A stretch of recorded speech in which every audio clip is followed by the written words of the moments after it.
It's a beautiful day to smile and welcome back again to my life update vlog.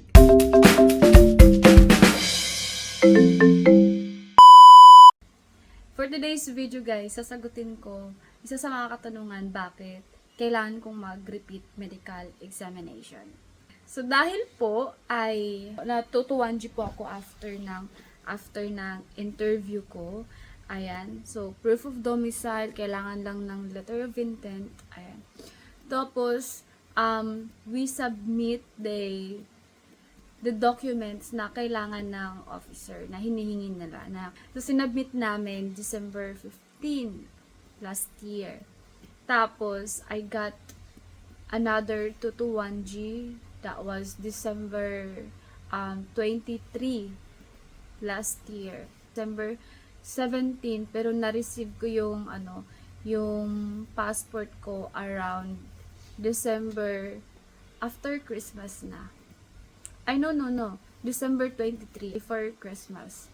Din-drop off namin yung documents na kailangan na ma-prove, like utility bills. Tapos, sinabit namin siya mga around January after New Year. Sinabit na namin yung mga documents, like yung income tax ng husband ko.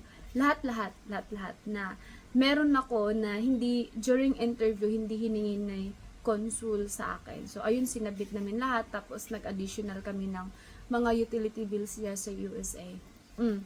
So, January, nag-drop off kami ng documents. Lahat. Sobrang kapal ng documents na yun, guys. Tapos, mga around March 4, naka-receive na naman ako ng another 221G. Binalik. Bawat receive ng another 221G po ay kasama po, included po yung passport ko doon, via to go. So, bawat receive mo, ay kailangan mo uling magbayad ng 600 pesos. Ganun po yun. Tapos, na-receive ko another 221G. So, March 4, na-receive namin yung 221G. Tapos, worried na ako kasi April 13, mag-expire yung medical ko. Ayan. So, ibig sabihin nun, pag ma-expired yun, another bayad na naman. So, mag-undergo ka na naman ng panibagong medical.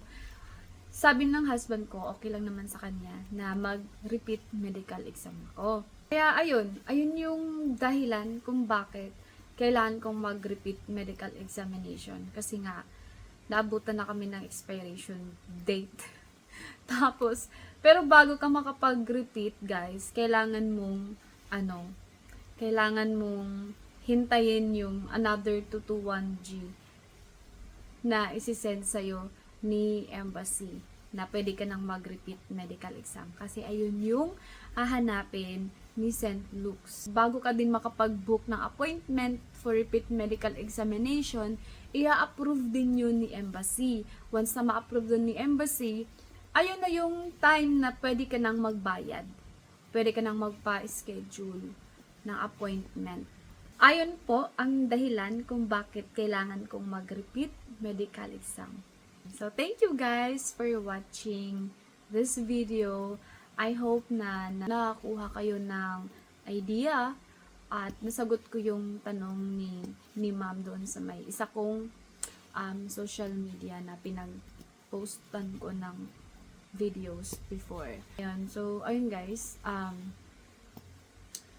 especially sa mga katulad ko na na nagpa-process, ongoing yung process nila sa visa nila at yung mga natutuwan G, ayun guys, next vlog, isi-share ko sa inyo yung mga ano-ano yung mga tutuwan G na na-receive ko at paano ko yun na nalampasan or ano yung mga ginawa ko, ano yung mga requirements na sinabmit ko. So, sa next vlog ko ay isi-share ko po sa inyo para makatulong. Isi-share ko sa next video kung ano yung mga pwedeng gawin.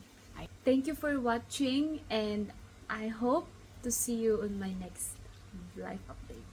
Bye!